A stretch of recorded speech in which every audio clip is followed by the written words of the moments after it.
नमस्कार दोस्तों, आप सबका स्वागत है हमारे चैनल एस्ट्रो जिष्णु गुप्ता में।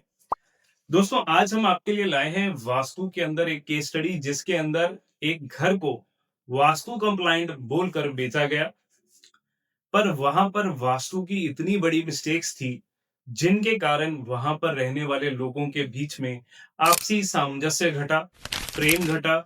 जिस तरह से वो तरक्की कर रहे थे, जिस समय में वो तरक्की कर रहे थे, वो तरक्की रुक गई, प्रॉफिट्स आने बंद हो गए और लाइफ के अंदर नीरसता बढ़ गई। जो मजा था वो खत्म होता चला गया। दोस्तों, हमारे घर के अंदर जो हमारी चार दीवारें हैं, ये हमारे लिए एक यंत्र का काम करती हैं। यंत्र यानी एक व्हीकल का काम करती हैं, जिसके थ्रू हम अपनी इच्छाओं की पूर्ति कर सकते हैं।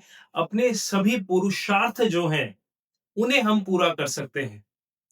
पर ऐसा क्यों होता है कि जीवन के अंदर हम जो चीजों को प्राप्त करना चाहते हैं उन्हें नहीं कर पाते, क्योंकि जो ये यंत्र है हम उसे एनर्जाइज नहीं करते हैं, अपने अनुसार अलाइन नहीं कर पाते हैं, वास्तु के प्रिंसिपल्स को इग्नोर करते चले जाते हैं और एंड में हम ये कहते हैं कि जीवन बहुत नीरस है, मजा नहीं आया और हमें वो प्राप्तियां नहीं मिल रही जिसके लिए हम मेहनत कर रहे हैं।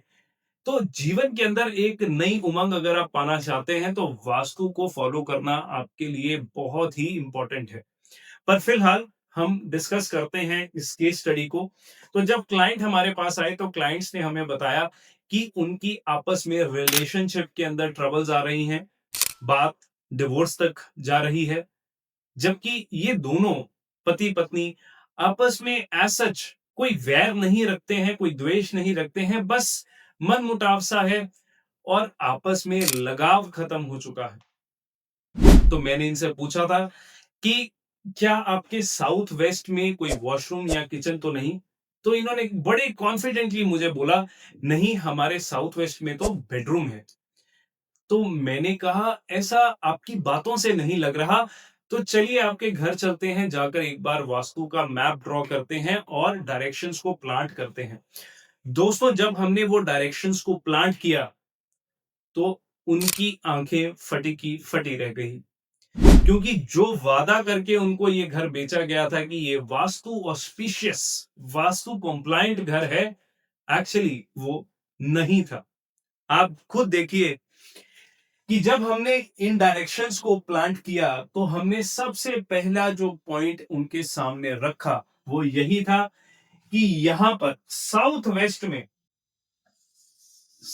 वेस्ट के अंदर किचन आ रही है और उसके साथ साथ जो कुक टॉप है, ये गैस का चूल्हा, वो एग्जैक्टली साउथ वेस्ट में आ रहा था।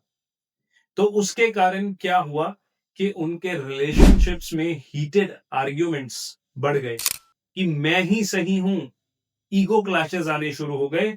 और उसके साथ साथ एक और जो डायरेक्शन होती है जो कपल्स की आपस में अट्रैक्शन बना के रखती है, that is north of north west.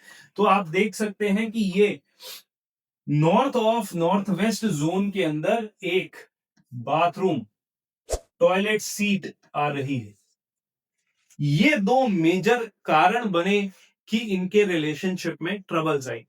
तो हमने इस घर के अंदर सबसे पहले जो यहां पर कुकटॉप था उसे शिफ्ट तो नहीं किया क्योंकि स्पेस इतनी ज्यादा नहीं थी, बट एक बहुत सिंपल सी वास्तु की रेमेडी कर कर हमने इस चीज को हल किया। यहां पर ब्लैक कलर की स्लैब थी जो कि वास्तु के बिल्कुल अगेंस्ट है, क्योंकि ब्लैक कलर रिप्रेजेंट करता है वाटर एलिमेंट को और साउथ वेस्ट जोन है प्योर अर्थ एलिमेंट की। तो जब भी पानी अर्थ एलिमेंट मिट्टी से मिलता है तो वो क्या पैदा करता है? वो पैदा करता है एक ऐसा मिक्सचर जिसके थ्रू आप देख नहीं सकते, क्लैरिटी ऑफ थॉट नहीं आ पाती और कीचड़ एक तरह से बन जाता है जो आप एक दूसरे पर उछालना शुरू कर देते हैं। तो हमने सबसे पहले इस स्लैब को भी चेंज नहीं किया, बहुत सिंपल सी रेमेडी की कि इस चूल्हे के साइज से थोड़ा सा बड़ा येलो जैसलमेर ग्रेनाइट को इस चूल्हे के नीचे ऐड किया और यहां जो नॉर्थ ऑफ नॉर्थ वेस्ट में टॉयलेट सीट थी, इसको हमने मेटल स्ट्रिप से ट्रीट किया।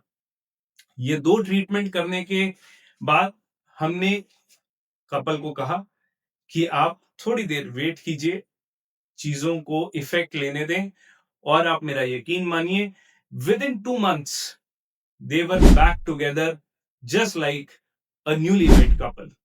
तो ये शक्ति है वास्तु की, ये पावर है वास्तु की कि छोटी-छोटी चीज़ें आपकी लाइफ के अंदर एक बहुत बड़ा चेंज ला सकती हैं।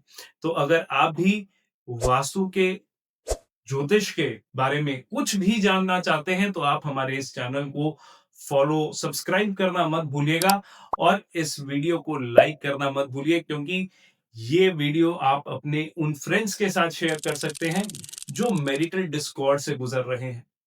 शायद उनके घर में भी ऐसी समस्या ना हो, आप किसी का भला कर सकते हैं। तो तब तक के लिए आप हमारे साथ अगली वीडियो के लिए जुड़े रहें। नमः शिवाय।